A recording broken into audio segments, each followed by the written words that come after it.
യേശുനാഥൻ നമ്മളോട് പറയുക, ദാനമായി നിങ്ങൾക്ക് കിട്ടി ദാനമായി തന്നെ കൊടുക്കുവിൻ. കൊടുക്കാൻ മനസ്സുണ്ടാകും, ഭാരമില്ലാതെ, അതുപോലെ തന്നെ അസ്വസ്ഥതകളില്ലാതെ, കണക്കുകൾ സൂക്ഷിക്കാതെ എനിക്ക് കൊടുക്കാൻ പറ്റുന്നു. ഈ 3 കാര്യങ്ങൾ നമ്മൾ കൊടുക്കുമുണ്ടാകണം.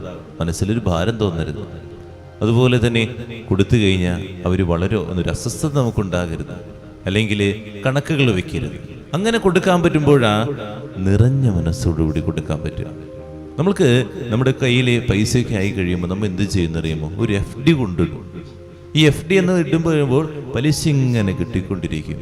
ഇടയ്ക്കിടയ്ക്ക് നമ്മളിങ്ങനെ പലിശ നോക്കും. എല്ലാ മാസവും അല്ലെങ്കിൽ വർഷം കൂടുമ്പോഴോ ഈ പലിശ നമുക്ക് മക്കൾ പ്രായപൂർത്തിയാകുമ്പോൾ കിട്ടാൻ വേണ്ടി ഇടുന്നു, അല്ലെങ്കിൽ നമ്മുടെ ജീവിതത്തിൽ ഇങ്ങനെ ഓരോരോ FDകൾ നമ്മൾ ഇടുന്നവരാണ്. ഇതൊരു FD ആണോ? കൊടുക്കലൊരു FD ആണ്. നമ്മളറിയാതെ തന്നെ അതെങ്ങനെ കിട്ടിക്കൊണ്ടിരിക്കും. നമുക്ക് ഒരു വ്യക്തിക്ക് നമ്മൾ നന്മ ചെയ്തു, അതൊരു FD ആയിട്ട് കിടക്കുന്നു. നമുക്കൊരു ആവശ്യം വരുമ്പോണ്ടല്ലോ, എവിടുന്നെങ്കിലുമൊക്കെ കർത്താവ് മറ്റൊരു വ്യക്തിയിലൂടെ ഇങ്ങനെ സഹായിച്ചുകൊണ്ടിരിക്കും. നമ്മൾ പലിശയായിട്ട് ഇങ്ങനെ കിട്ടിക്കൊണ്ടിരിക്കും. നമ്മൾ ഈ FD ഇടുന്ന വ്യക്തിയാണെന്ന് ചിന്തിച്ചാൽ നമുക്കൊരു തിരക്കെന്ന് വെച്ച് കഴിഞ്ഞാൽ സാമ്പത്തികമായിട്ട് FD കൊണ്ടിടാമാണ്.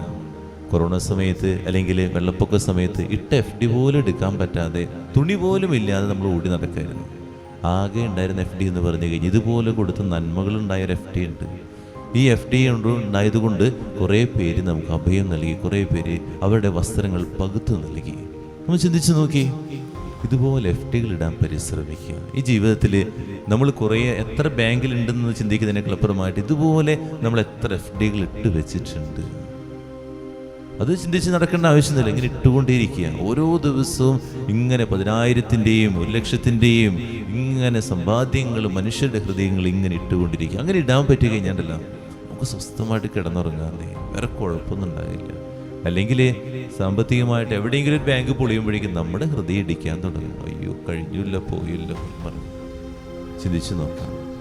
ഇതൊന്നും ഇല്ലെങ്കിലുണ്ടല്ലോ എന്ത് സുഖാരിക്കുന്നറിയുമോ കിടന്നുറങ്ങാൻ. അങ്ങോട്ട് തിരിഞ്ഞാൽ ഉറങ്ങാൻ പറ്റും, ഇങ്ങോട്ട് തിരിഞ്ഞാൽ ഉറങ്ങാൻ പറ്റും. ശാന്തമായിട്ട് കിടന്നുറങ്ങാം, പ്രാർത്ഥിക്കാം, ധ്യാനിക്കാം.